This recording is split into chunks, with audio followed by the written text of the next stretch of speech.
The real trouble with this world of ours is not that it's an unreasonable world, nor even that it's a reasonable one. The commonest kind of trouble is that it is nearly reasonable, but not quite. Life is not an illogicality, yet it is a trap for logicians. It looks just a little more mathematical and regular than it is. Its exactitude is obvious, but its inexactitude is hidden. Its wildness lies in wait. I give one coarse instance of what I mean. Suppose some mathematical creature from the moon were to reckon up the human body. He would at once see that the essential thing about it was that it was duplicate. A man is two men, he on the right, exactly resembling him on the left. Having noted that there was an arm on the right, and one on the left, a leg on the right, and one on the left, he might go further and still find on each side the same number of fingers, the same number of toes, twin eyes, twin ears, twin nostrils, and even twin lobes of the brain. At last he would take it as a law, and then, where he found a heart on one side, would deduce that there was another heart on the other. And just then, where he most felt he was right, he would be wrong. It is this silent swerving from accuracy by an inch that is the uncanny element in everything. It seems a sort of secret treason in the universe. An apple or an orange is round enough to get itself called round, and yet is not round after all. The earth itself is shaped like an orange in order to lure some simple astronomer into calling it a globe. A blade of grass is called after the blade of a sword because it comes to a point. But it doesn't. Everywhere in things there is this element of the quiet and incalculable. It escapes the rationalists, but it never escapes till the last moment. From the grand curve of our earth, it could easily be inferred that every inch of it was thus curved. It would seem rational that as a man has a brain on both sides, he should have a heart on both sides. Yet scientific men are still organizing expeditions to find the North Pole because they're so fond of flat country. Scientific men are also still organizing expeditions to find a man's heart. And when they try to find it, they generally get on the wrong side of him. Now, actual insight or inspiration is best tested by whether it guesses these hidden malformations or surprises. If our mathematician from the moon saw the two arms and the two ears, he might deduce the two shoulder blades and the two halves of the brain. But if he guessed that the man's heart was in the right place, then I should call him something more than a mathematician. Now, this is exactly the claim which I have since come to propound for Christianity. Not merely that it deduces logical truths, but that when it suddenly becomes illogical, it has found, so to speak, an illogical truth. It not only goes right about things, but it goes wrong, if one may say so. Exactly where the things go wrong.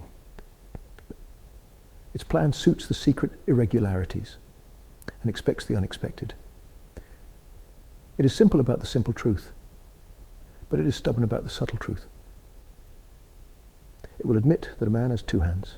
It will not admit, though all the modernists wail to it, the obvious deduction that he has two hearts.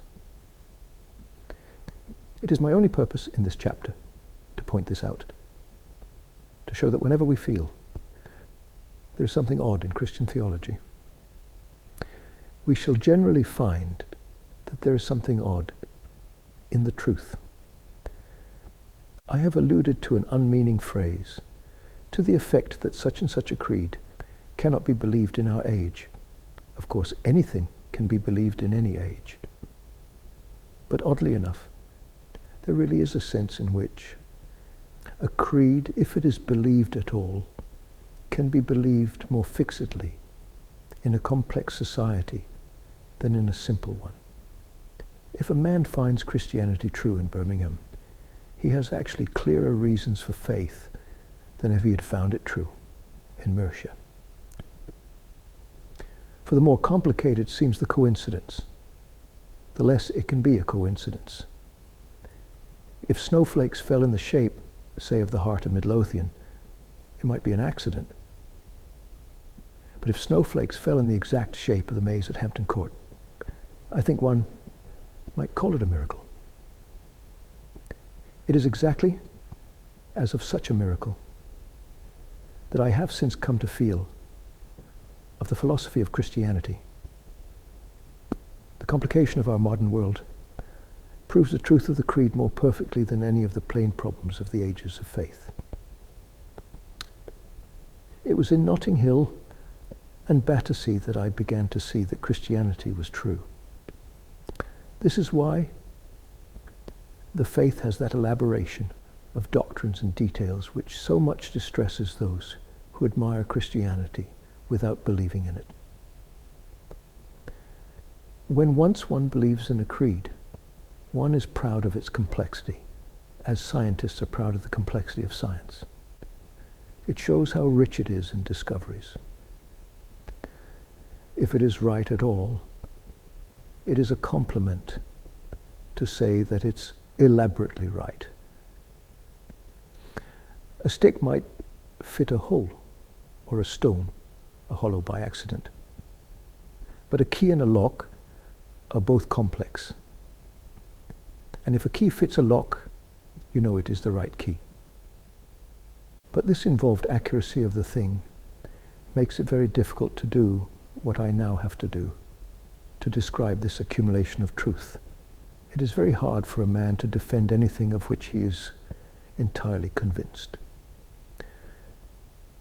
It is comparatively easy when he is only partially convinced.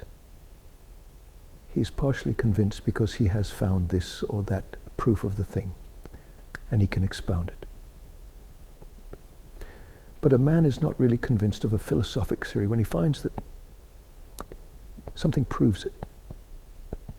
He's only really convinced when he finds that everything proves it. And the more converging reasons he finds pointing to this conviction, the more bewildered he is, if asked suddenly to sum them up. Thus, if one asked an ordinary intelligent man on the spur of the moment, why do you prefer civilization to savagery? He would look wildly round at object after object, and would only be able to answer vaguely. Why, there is that bookcase, and the coals in the coal scuttle, and pianos, and policemen. The whole case for civilization is that the case for it is complex. It has done so many things. But that very multiplicity of proof which ought to make reply overwhelming makes reply impossible. There is, therefore, about all complete conviction, a kind of huge helplessness.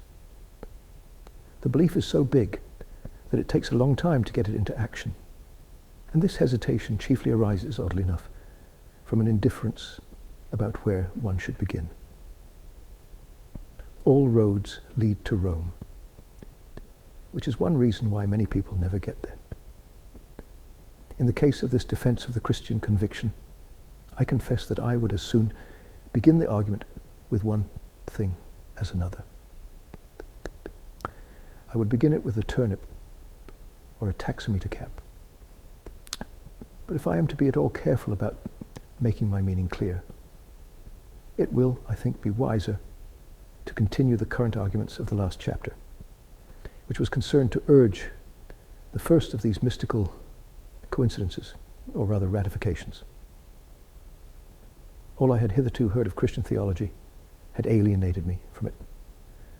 I was a pagan at the age of 12 and a complete agnostic by the age of 16. And I cannot understand anyone passing the age of 17 without having asked himself so simple a question.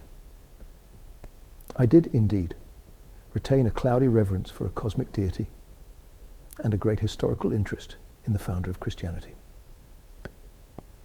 But I certainly regarded him as a man, though perhaps I thought that even in that point he had an advantage over some of his modern critics. I read the scientific and skeptical literature of my time, all of it, at least that I could find, written in English and lying about, and I read nothing else. I read nothing else on any other note of philosophy. The penny dreadfuls, which I also read, were indeed in a healthy and heroic tradition of Christianity. But I did not know this at the time. I never read a line of Christian apologetics. I read as little as I can of them now. It was Huxley and Herbert Spencer and Brad Law who brought me back to Orthodox theology. They sowed in my mind my first wild doubts of doubt. Our grandmothers were quite right when they said that Tom Paine and the freethinkers unsettled the mind. They do. They unsettled mine horribly. The rationalist made me question whether reason was of any use whatever. And when I had finished Herbert Spencer, I had got as far as doubting, for the first time, whether evolution had occurred at all. As I laid down the last of Colonel Ingersoll's atheistic lectures, the dreadful thought broke across my mind. Almost thou persuadest me to be a Christian. I was in a desperate way. This odd effect of the great agnostics in arousing doubts deeper than their own might be illustrated in many ways. I take only one. As I read and reread all the non-Christian or anti-Christian accounts of the faith, from Huxley to Bradlaugh, a slow and awful impression grew gradually, but graphically, upon my mind. The impression that Christianity must be a most extraordinary thing. For not only, as I understood, had Christianity the most flaming vices, but it had apparently a mystical talent for combining vices which seemed inconsistent with each other. It was attacked on all sides and for all contradictory reasons. No sooner had one rationalist demonstrated that it was too far to the east than another demonstrated, with equal clearness, that it was much too far to the west. No sooner had my indignation died down at its angular and aggressive squareness than I was called up again to notice and condemn its enervating and sensual roundness. In case any reader has not come across the thing I mean, I will give such instances as I remember at random of this self-contradiction in the skeptical attack. I give 4 or 5 of them. There are 50 more.